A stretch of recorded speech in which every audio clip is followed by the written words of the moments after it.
Hey everyone, it's Wednesday, it's 2 o'clock UK time, and that means it's Woe Is Me Wednesday. So today I am talking a little bit about awareness, digging deep and up-leveling. And at this time of year, what I find is that a lot of you are quite rightly looking towards the end of the year, planning out your fourth quarter, and also starting to vision into next year and see what you would like to have happen for you next. Now, here's the thing with awareness. Quite a lot of the time, hi if you've just joined me, quite a lot of the time when we are doing that, when we're starting to look forward. So I was just saying at this time of year, it's all about looking forward. And so there's lots of bits and pieces that come up for people. Hey, we'll see if anyone else rolls in. I'll give it another minute and then I'll start. But nice to see you.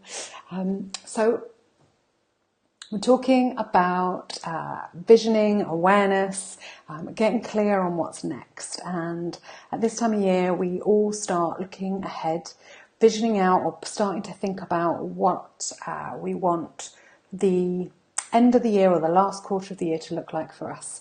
And maybe you're not. Maybe you are in survival mode right now. Maybe you're in a place of like just getting it done, wading through the to-do list. And actually it hasn't even occurred to you to look forward and look back and see where you really are. And if that's the case, I want to give you a chance to do that and just really explain why it's so important. So we're heading into the last quarter of 2017. And as you've been going, you've just got your head down and got on with it. And we get into routines and we're creatures of habit. And so our awareness slips away. Our basal ganglia gets in there, likes routine, likes to just put things on autopilot to make it easy, to use less energy so it can use its energy for other things. And that means that unless we're being aware on purpose, unless we're noticing, we actually don't know what's going on. So if you watch yourself day to day, you don't see your weight change or necessarily, you don't see yourself getting smarter, you don't notice the incremental changes, or at least you don't acknowledge them in the same way or witness them in the same way as someone else might do if they'd not seen you for a while and then they see you again now. So when you start visioning out the last quarter of the year and then starting to dream into next year, I really invite you to actually do that rather than just doing it by numbers, making it like pretending to do it or going, yeah, that's another box ticked. Actually pattern interrupt, actually take some time out and look at the kind of life that you wanted for yourself. At the beginning of the year, did you dream about having more free time? Did you dream about spending time with your family? Did you dream about traveling more, seeing hot climates? Did you dream about having a house that you love? Did you dream about spending more time with your friends or lazy Sunday mornings? And what have you actually experienced? Less about the numbers, less about the hustle and the getting things done. What's your life like? Are you enjoying it? So that's my invitation to you really, is to dig a little deeper, dig into what you actually want for yourself. Who do you want to be? What kind of a person are you? And what kind of a life do you want to have? Is there enough space in your life? Is there enough downtime in your life? Is there enough joy and pleasure and filling your own cup up and freedom of choice? Are you someone who can go, hey, this is not a work day, and walk away from it? Or are you someone who's bound to their desk? So if you're someone who is dreaming of freedom and adventure and intimacy and love and real, connected, authentic relationships, both with yourself and others, and I am assuming you are because you're here, then just really check in with yourself. Is that what you are giving yourself? Does your pricing allow that for yourself? Does your team structure allow that for yourself? Does the way you feed yourself, the way that you've scheduled your day, in line with who you want to be? Because that's the really important stuff. And don't get me wrong, I'm not standing from a pedestal going, oh yeah, you must not work long hours. Like, I worked till 10:30 p.m. last night because I love what I do, and it meant that I could work with a client who's in New Zealand, and that was fab. But it also means, and I worked on Saturday because it means I got to work with a friend that I wouldn't otherwise have got to coach, and I'm really glad I did. But when that happens, that means that Wednesday, today, I've just gone, oh, you know what? I actually was scheduled to do an admin day and I don't want to. It doesn't feel right. I'm going to cook instead. So I've been cooking, which is why I'm a mess.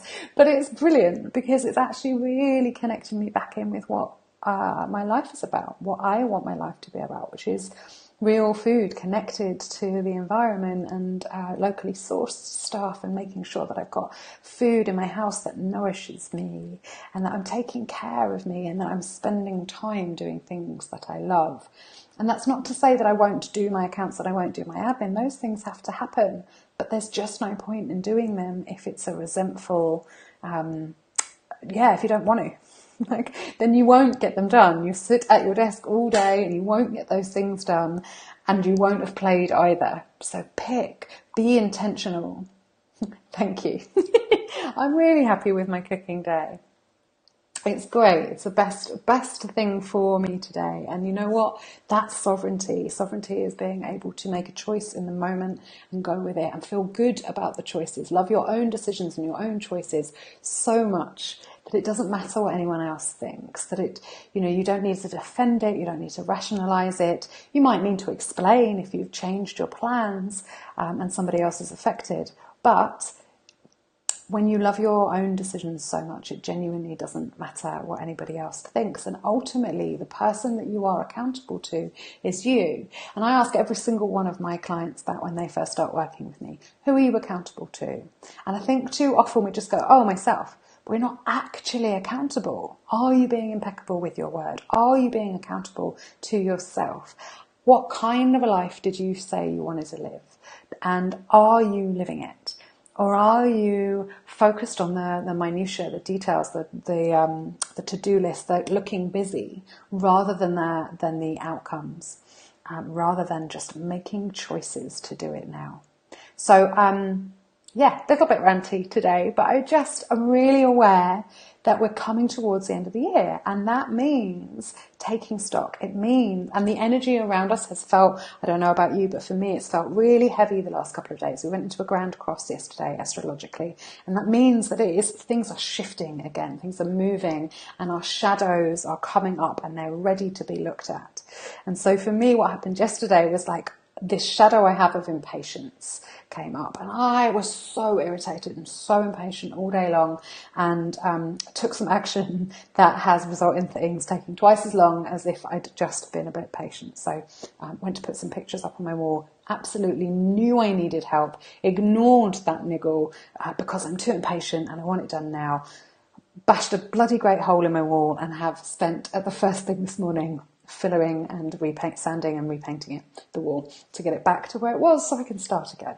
So that's my shadow stuff is impatience. So that came up yesterday. And so I imagine that there are similar things going on for you. And so we're in a great time where it's ideal to stop rushing and to really take some time to check in and do the awareness work. Where am I? Where do I want to be? What's going on? What am I numbing? What am I not feeling? What do I want to feel more of? And then as you are noticing, then we can move into aspiration, which is what do I want instead? What and why? What's driving me? What's the force behind it? And I'll talk a little bit more about that next week. Have a great week. I'm going to go and carry on cooking. I'm doing pie. It's a pie day. Pie on pie on pie. Lots of vegetables and sauces. Have a lovely one. Any questions, pop them in the comments and in the group. And if you're watching this on the replay, tag me. I'll definitely come back. And if you're watching it on YouTube, come find us in the Facebook group. All right. Bye.